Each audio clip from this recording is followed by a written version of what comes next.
Hello students, welcome to KN Study Point. I am Preeti ma'am and this is a special class for TGT English. Let's start the class. Now we will discuss about John Milton. He was born on 1608 and he was died on 8 November 1674. तो चलिए start करते हैं John Milton को।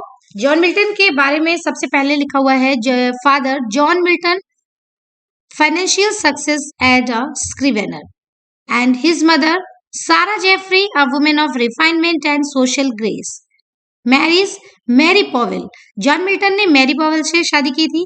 Catherine Woodcock, Elizabeth मुंशुल, ये तीन नाम अलग अलग दिए हुए हैं। 30 ईयर यंगर यानी कि 30 साल यंगर। डॉटर्स एने, मैरी एंड डेबोरा। तो ये इनके बारे में एक बहुत शॉर्ट में जो बेसिक इनका लिखा हुआ है, इनकी लाइफ स्पैन के बारे में वो दिया हुआ है। इसको आपको समझना है कि जॉन मिल्टन का जो जन्म है वो 9 दिसंबर 1608 को हुआ था और 8 नवंबर 1674 में इनकी डेथ हुई थी। तो इम्पोर्टेंट क्या है इसमें आपको याद करने के लिए, जॉन मिल्टन का सबसे पहले तो ये आप बर्थ टाइम और इनका ये डेथ टाइम याद करेंगे। उसके बाद इनकी फादर, मदर, मैरिज और डॉटर। डॉटर में इनका जो है क्वेश्चन ये बहुत पूछा जाता है कि इनकी कितनी डॉटर्स थी, तो ये 3 डॉटर्स का नाम कोई एग्जाम में अक्सर पूछा जाता है। अब आते हैं सम फैक्ट्स के बारे में। Some facts about John Milton. On account of his middle stature with auburn hair and an old face with grey eyes and a fair complexion, Milton was called the Lady of Christ College. Christ college में पढ़ते थे और ये देखने में बहुत ही ज्यादा खूबसूरत थे, बहुत ही ज्यादा फेयर कॉम्प्लेक्शन था इनका, बहुत गोरे थे और इनकी मोस्टली जो मेल होते हैं उनका कलर फीमेल की अपेक्षा कुछ डल होता है, बट ये इनका कलर बिल्कुल फीमेल की तरह था। बहुत ज्यादा फेयर कॉम्प्लेक्शन था, ग्रे आईज थी और बिल्कुल एक ओवल फेस था। तो इनको बोला जाता था lady of the Christ college. तो this is an important question for your examination. Lady of the Christ college किसे कहा जाता है? ठीक है, तो lady of the Christ college कहा जाता है जॉन मिल्टन को। तो ये आपका एक फैक्ट हो गया इनके बारे में। The lady of Christ college किसे कहा जाता है? John Milton. John Milton is called the lady of Christ college. Next question है, in belief he belonged to the extreme puritans called separatist and independents and congregationalist. congregation होता है जो आपके पुजारियों का समूह होता है, उनको बोलते हैं। तो ये आपके ग्रुप हैं, लेकिन इन ग्रुप में ये एक्सट्रीम बिलोंग करते थे प्योरिटन को। तो कभी भी अगर पूछा जाएगा तो इसका आंसर आप प्योरिटन लिखेंगे। प्योरिटन को बिलोंग करते थे जॉन मिल्टन। नेक्स्ट है आपका, ही withdrew himself from the university in 1632 after taking the degree of MA. MA की डिग्री इन्होंने ली और उसके बाद इन्होंने यूनिवर्सिटी से विड्रॉ कर लिया 1632 में। ठीक है, देखिए 1608 में इनका जन्म हुआ था, अब बात हो रही है 1632 की। ठीक है, तो 1632 में इन्होंने एमए की डिग्री हासिल कर ली। The mask of Comus was written in 1634 to be performed at Ludlow Castle before the Earl of Bridgewater and friends. ठीक है, the triumph of virtue would be a better name for this perfect little mask. देखिए इसमें कई सारे fact हैं। पहला तो ये कि द मास्क ऑफ कॉमर्स किसने लिखा था? जॉन मिल्टन ने। ठीक, तो एक ये चीज हो गई। दूसरी, कब लिखा था? 1634 1634 में लिखा था कॉमर्स। कॉमर्स मास्क है, मास्क एक विधा होती है, याद रखेंगे आप लोग। ठीक है, दूसरी चीज है किसके बिफोर लिखा था? Before the Earl of Bridgewater and his friends. और इसका एक बेटर, इस लिटिल मास्क के लिए एक बेटर नेम जो है वो है द ट्रिम्फ ऑफ वर्च्यू। तो क्वेश्चन पूछा जा सकता है कि ट्रिम्फ ऑफ वर्च्यू किसके लिए एक बेटर नेम हो सकता है? For which work? तो आंसर होगा द मास्क ऑफ कॉमर्स। इन 1637 1637 में ही रोट लिसिडस। देखिए अभी आपने पढ़ा 1632 में इन्होंने एमए की डिग्री ली, 1634 में इन्होंने कॉमर्स लिखा, 34 में 35 36 2 साल के बाद 37 तीसरे साल इन्होंने लिसिडस लिखी। एक मोनोडी है on the death of his college friend Edward King who drowned in the Irish sea. यानी कि समुद्र में डूबकर जिनकी मृत्यु हुई थी, जो इनके कॉलेज के फ्रेंड थे, उनका नाम था एडवर्ड किंग। उनकी मृत्यु पर इन्होंने एक मोनोडी लिखी थी एंड दिस वाज लिसिडस। तो लिसिडस बहुत बहुत इंपॉर्टेंट वर्क है इनका। 1637 में ये वर्क लिखा गया, लिसिडस नाम से था। ये एक मोनोडी थी जो कि एक इनके ही कॉलेज के फ्रेंड थे एडवर्ड किंग, उनकी ही डेथ पे लिखी थी। और इनके जो फ्रेंड थे एडवर्ड किंग, उनकी मृत्यु कैसे हुई थी ये भी एग्जाम में बहुत पूछा जाता है। He was drown in the Irish sea, समुद्र में डूबने से उनकी मृत्यु हुई थी। ठीक है, it is his last Horton poem. अब हॉटन पोएम कैसे है, क्योंकि हॉटन एक एज था पूरा, कि हॉटन एक एज था, उस एज में बहुत सारी पोएम लिखी गई, तो उनकी जो लास्ट हॉटन पोएम थी वो कौन सी थी, लिसिडस। अब आप वर्क वाइज भी नोट्स बना सकते हैं। हॉटन पोएम में लास्ट नंबर पे आपकी लिसिडस आती है। तो इसमें कई सारे फैक्ट आप लिखेंगे। इन्होंने लिसिडस लिखी थी जो कि एक मोनोडी थी। सॉरी, उनके friend Edward king, college friend थे एडवर्ड किंग, उनकी मृत्यु पर इन्होंने एक मोनोडी लिखी थी जिसका नाम लिसिडस था। और उनके फ्रेंड एडवर्ड किंग की मृत्यु कैसे हुई थी, समुद्र में डूबने से। कौन से, आयरिश सी में डूबने से। ड्राउन का मतलब होता है डूबना। बिटवीन 1639 एंड 1642, ठीक है, 1639 से 1642, यानी कि 39, 40, 41, 42, 4 ईयर्स ही मेड 4 ड्राफ्ट्स। उन्होंने इन 4 सालों में 4 ड्राफ्ट्स बनाए थे for a work to be called Adam Unparadised. ठीक, ये बहुत इंपॉर्टेंट क्वेश्चन है। सारे फैक्ट आपके लिए बहुत ही ज्यादा महत्वपूर्ण है। इसकी टाइमिंग पूछी जा सकती है कि किस वर्ष में बनाए थे ये 4 ड्राफ्ट इन्होंने, तो 1639 से 1642 के बीच। His friendship with the exiled Dutch scholar Grotius in Paris and of Galileo in his sad imprisonment in Florence proved to be fruitful. कहते हैं बुरी चीज भी कभी कभी फ्रूटफुल साबित होती है, अच्छी साबित होती है, उपयोगी साबित होती है। तो ऐसा ही कुछ हुआ जॉन मिल्टन के साथ में। जॉन मिल्टन को की जो फ्रेंडशिप हुई थी, किसके साथ हुई थी, डच स्कॉलर थे ग्रोटियस, जो कि पेरिस में थे, एक्साइल्ड थे, और गैलीलियो के साथ में।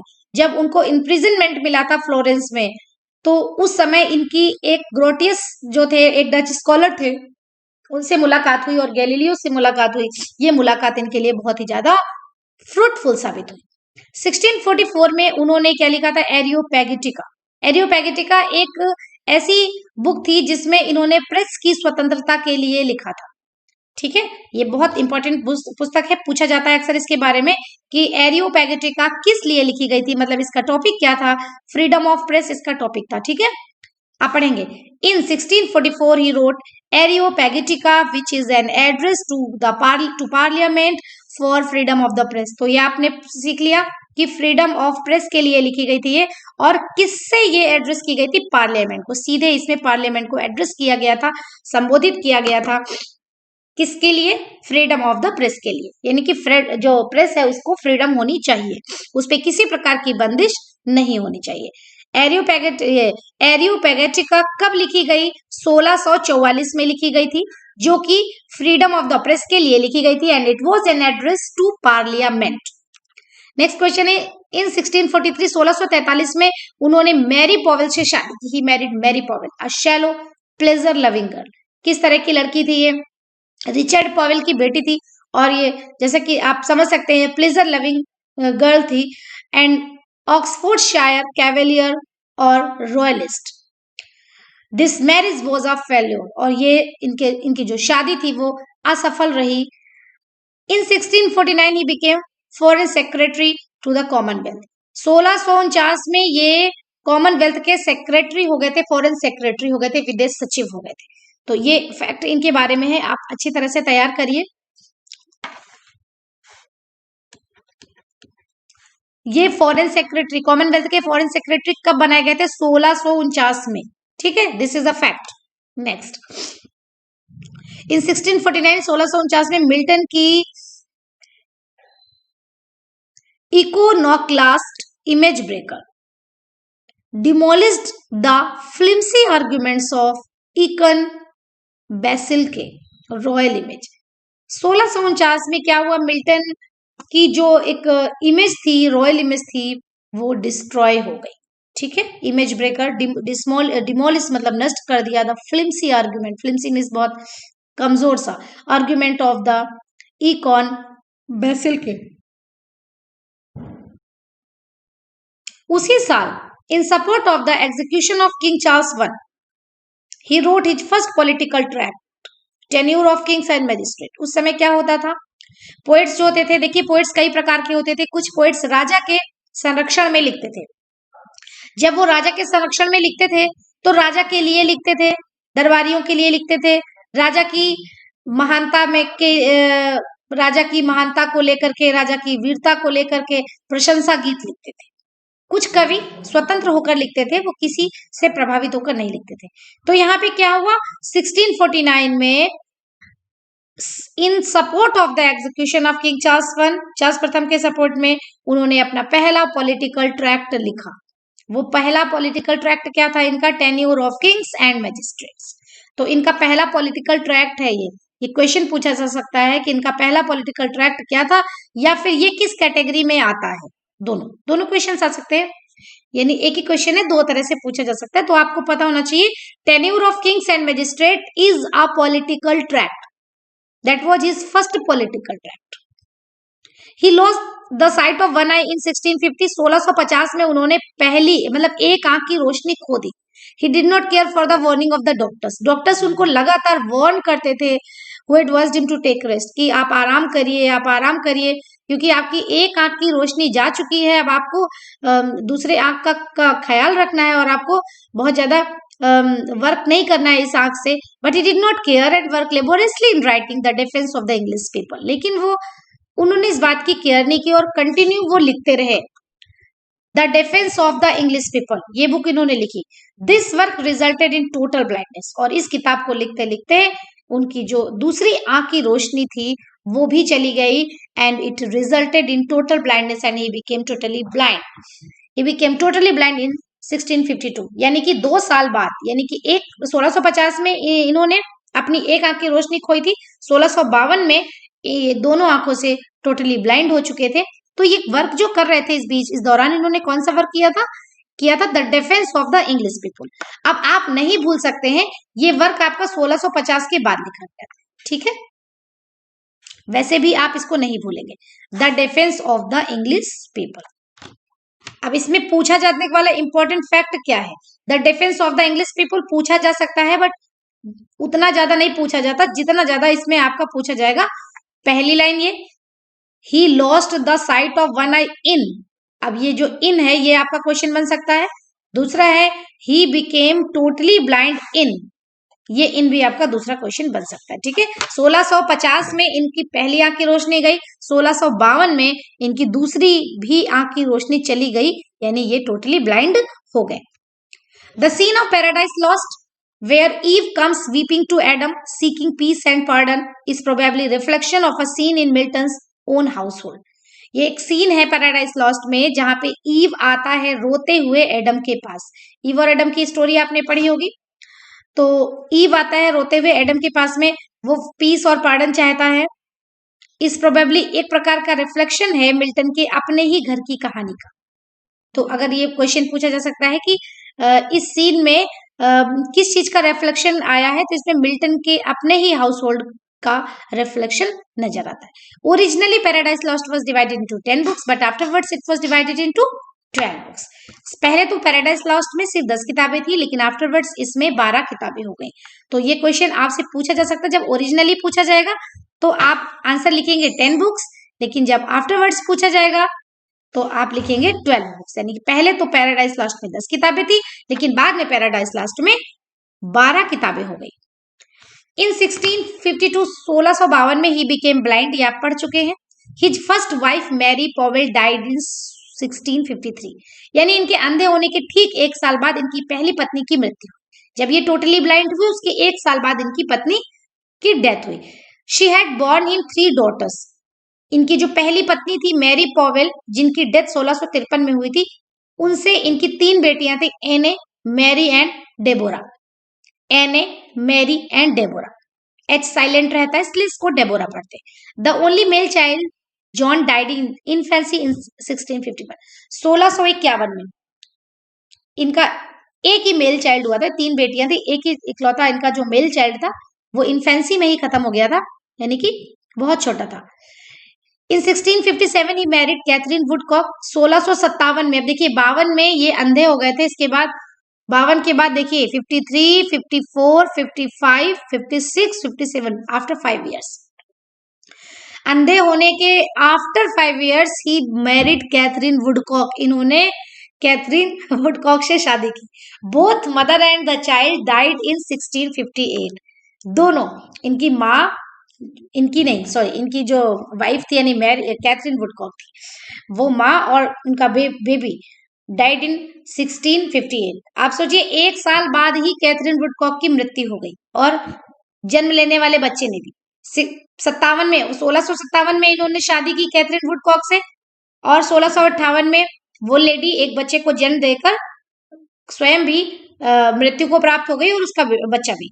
For the third time in 1663 the poet married Elizabeth मिंशुल।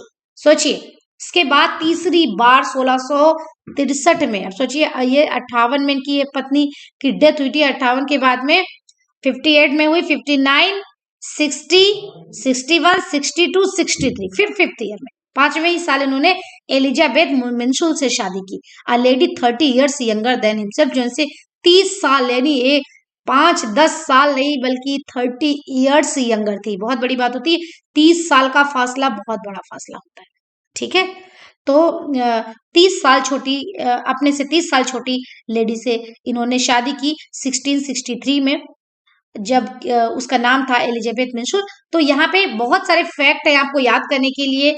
पहला फैक्ट आप पहले स्लाइड में पढ़ चुके हैं कि 1652 में ये टोटली ब्लाइंड हुए थे, ठीक है, ये हो गया पॉइंट। इसके बाद उनकी पहली पत्नी का नाम क्या था, मैरी पॉवेल, ये एक हो गया। उनकी बेटियां कितनी थी, 3, ये भी आप पहले पढ़ चुके हैं, एनी मैरी और डेबोरा। इसके बाद मेल चाइल्ड कितने था, एक ही मेल चाइल्ड था, वो भी इन्फेंसी में खत्म हो गया था। इसके बाद दूसरी शादी इनकी हुई थी कैथरीन वुडकॉक से, और तीसरी शादी इन्होंने किससे की थी, एलिजाबेथ मिंशुल से, जो कि इनसे 30 साल छोटी थी। तो ये क्वेश्चन भी आपका एग्जाम में पूछा जाता है। अगला, there appeared Defensio Regia pro Carlo I, which was an attack upon the Puritans. ये प्योरिटन्स के ऊपर एक अटैक था। इट वॉज इन लैटिन में लिखा गया था, and written by Salmasius, a Dutch professor at Leiden. एक डच प्रोफेसर थे जिनका नाम साल्मेसियस था, उन्होंने ये लिखा था, और ये प्योरिटन्स पर एक अटैक था। ये आप क्यों पढ़ रहे हैं, क्योंकि आप जिनके बारे में पढ़ रहे हैं ही वॉज अ प्योरिटन, वो प्योरिटन थे, इसलिए। Milton replied in his magnificent Defensio pro Populo Anglicano. उन्होंने इसमें रिप्लाई किया, the Defensio was the last work that Milton saw. अच्छा, और ये डिफेंसियो, इसका डिफेंस किया था जॉन मिल्टन ने, अपना जवाब दिया था। और ये जो डिफेंसियो था, ये मिल्टन का वो अंतिम वर्क था जो इन्होंने देखा था। इसका अंतिम वर्क नहीं था ये, तो इसके बाद ये लिखते ही गए, लेकिन इसके बाद चूंकि ये ब्लाइंड हो गए थे तो इन्होंने अपने लिखे वर्क को देखा नहीं था। Blindness fail upon him era it was finished. Before writing Paradise Lost, Milton thought of writing on King Arthur, but later on he decided to write on the fall of man. Paradise जब इन्होंने लिखी, paradise lost इनकी बहुत ज्यादा famous book है, it is an epic, ये एक epic category में आता है। तो पैराडाइज लॉस्ट लिखने से पहले मिल्टन के मन में विचार आया था कि ये किंग आर्थर पर लिखे, लेकिन बाद में इन्होंने डिसाइड किया कि ये फॉल ऑफ मैन पे लिखेंगे। किस पर लिखेंगे, ये फॉल ऑफ मैन पर लिखेंगे। फॉल ऑफ मैन पर ही तो लिखा हुआ है paradise lost. It resulted in paradise lost which was finished in 1665 after 7 years labour in darkness. Darkness पे इन्होंने देखिए 1665 में ये जब फिनिश हुआ, तो डार्कनेस में ही तो हुआ क्योंकि इसके पहले से ही अंधे हो चुके थे। He started writing it in 1658। 1658 में इन्होंने इसको लिखना शुरू किया था और ये पब्लिश हुई थी 1667 में। ये बहुत बहुत इंपॉर्टेंट फैक्ट्स हैं, क्योंकि पैराडाइज लॉस्ट ही बहुत इंपॉर्टेंट इनका वर्क है, तो इससे रिलेटेड हर एक फैक्ट आपके लिए बेटा बहुत इंपॉर्टेंट हो जाता है। इन्होंने इसको फिनिश कर लिया था 1665 में, लेकिन 2 साल बाद ये पब्लिश हुई थी। गॉट इट पब्लिश्ड इन 1667 और स्टार्टिंग किया था 1658 में। ठीक है, अब देखो एक बात मैं आपको यहाँ पे बताती हूँ, यहाँ पे जहाँ जब इन्होंने 1657 में कैथरीन वुडकॉक से शादी की थी और 1 साल बाद उसकी डेथ हो गई थी। तो दूसरी पत्नी की जब इनकी डेथ हुई थी जिस साल, उसी साल इन्होंने पैराडाइज लॉस्ट लिखना शुरू किया था। ठीक है। The copyright of Paradise Lost was sold to Samuel Simmons for the payment of 5 pounds. इसका कॉपीराइट, पैराडाइज लॉस्ट का जो कॉपीराइट था वो सैमुअल सिमंस को बेच दिया गया था 5 पाउंड में, 5 पाउंड्स में। The third edition appeared after the poets death. जो उसका तीसरा एडिशन आया था वो इनकी डेथ के बाद आया था, यानी 1678 में। 1678 में the poet's widow sold the right to Simmons for 8 pounds. और इनकी जो ये विडो थी, क्योंकि इनकी 2 पत्नियां तो पहले ही खत्म हो गई थी, तो जो तीसरी थी इनसे 30 साल छोटी थी। उनकी मृत्यु तो इतनी जल्दी नहीं होनी थी कम से कम, क्योंकि 30 साल का फासला बहुत बड़ा फासला होता है। तो ये जो एलिजाबेथ मेंसुल इनकी तीसरी पत्नी थी, जो कि इनसे 30 वर्ष छोटी थी, इन्होंने इस राइट को सिमंस को बेच दिया 8 पाउंड्स में। The amount was only 28 pound for such a great work। आप सोचेंगे कि इतने बड़े वर्क के लिए, इतना महान वर्क जिसके लिए पूरे ये वर्ल्ड रिप्यूट इनको मिली, एक वर्ल्ड रिप्यूट मिलना बहुत बड़ी बात होती है, उसके लिए ओनली 28 पाउंड्स अमाउंट उनको मिला था। At Thomas Ellwood suggestion, but what hast thou to say of Paradise found? Milton wrote the second part of his epic Paradise Regained in 4 books. Milton ने जो अपनी सेकेंड पार्ट लिखा था वो लिखा था पैराडाइज रीगेन्ड, वो 4 बुक्स में लिखा था। आप याद रखेंगे, पैराडाइज रीगेन्ड यानी कि पैराडाइज को दोबारा से गेन करना, दोबारा से पाना। पहली पुस्तक थी पैराडाइज लॉस्ट, पैराडाइज को खोना, ठीक। दूसरा था पैराडाइज रीगेन, पैराडाइज को रीगेन करना, पुनः प्राप्त करना। तो ये लिखी गई थी आपकी 4 किताबों में। 1671 में his last important work Samson Agonistes, the most powerful dramatic poem on the Greek model appeared। देखिए कितने सारे फैक्ट इसमें आपके लिखे हुए हैं। 1671 में इनकी लास्ट इंपॉर्टेंट वर्क आया सैमसन एगोनिस्टिस। इस पे बहुत सारे क्वेश्चन बनते हैं आपके सैमसन एगोनिस्टिस पे। जब आप क्वेश्चंस की प्रैक्टिस करेंगे तो आप खुद देखेंगे कितने सारे क्वेश्चन इस पर बन रहे हैं सैमसन एगोनिस्टिस पे।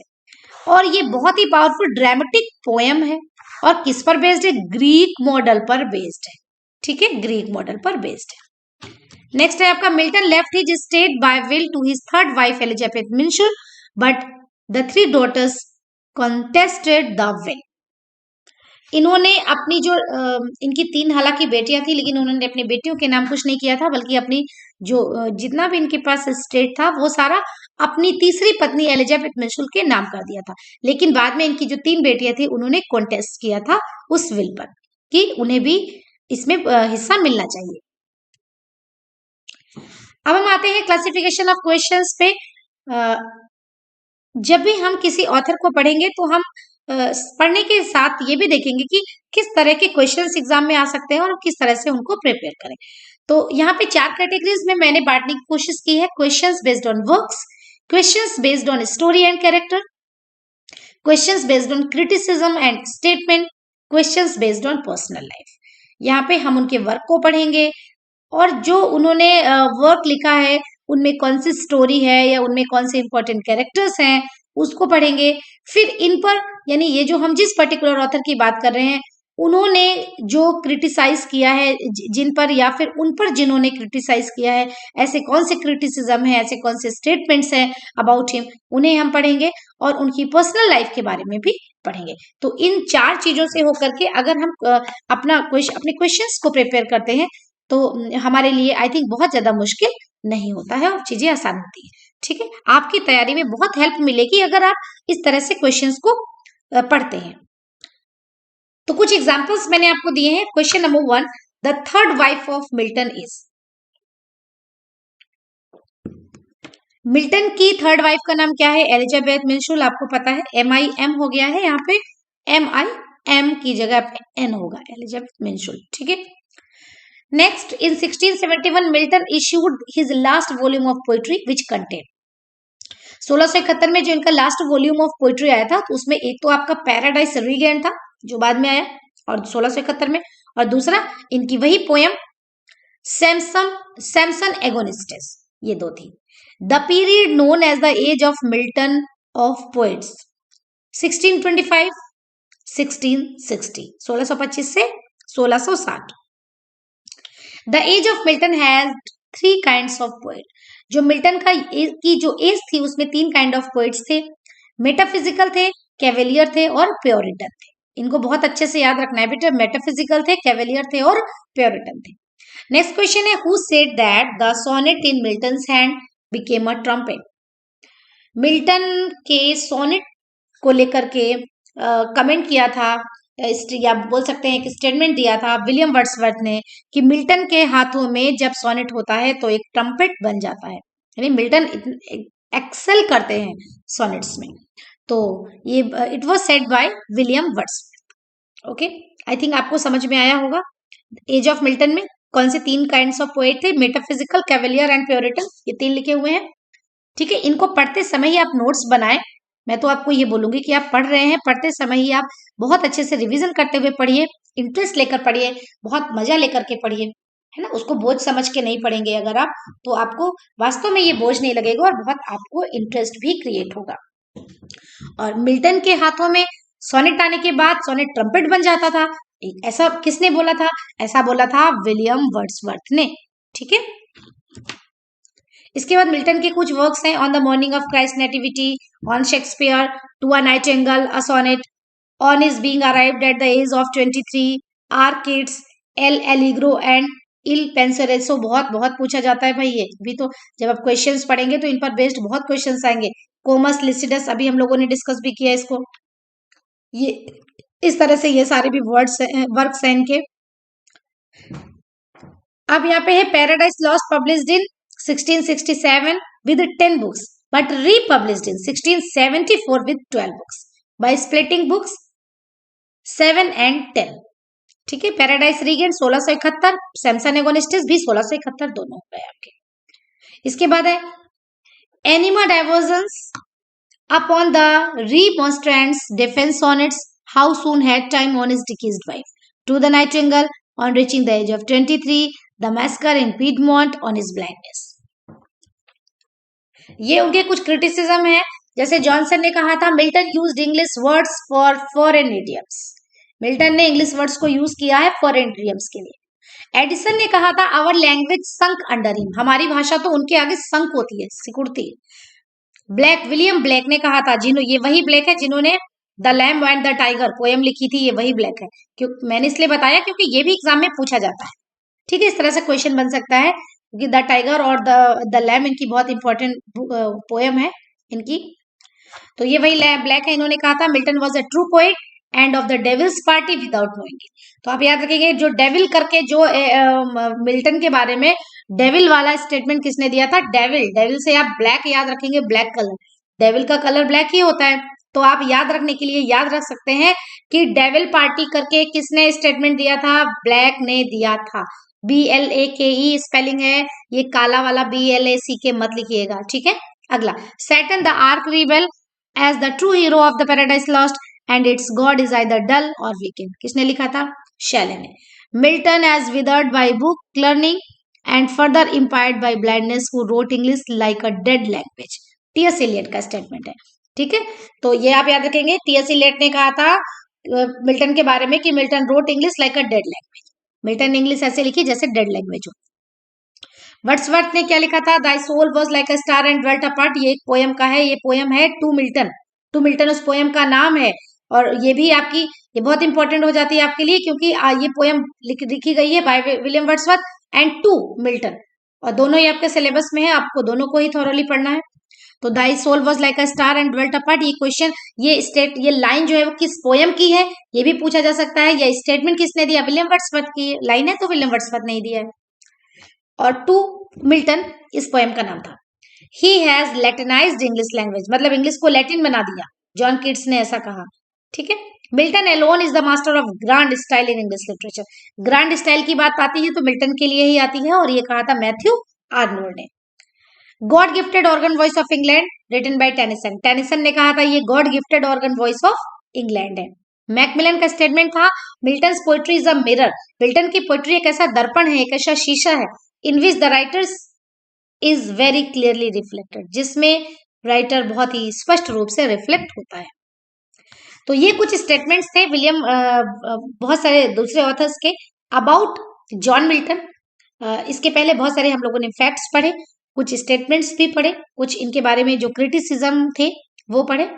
आई थिंक आपको क्लास अच्छी लगी होगी एंड आई होप कि आप पूरी क्लास को बहुत ध्यान से पढ़ेंगे और उसके नोट्स बनाते जाएंगे। और मुझे पूरी उम्मीद है कि आपको अपनी प्रिपरेशन करने में इस वीडियो से बहुत हेल्प मिलेगी।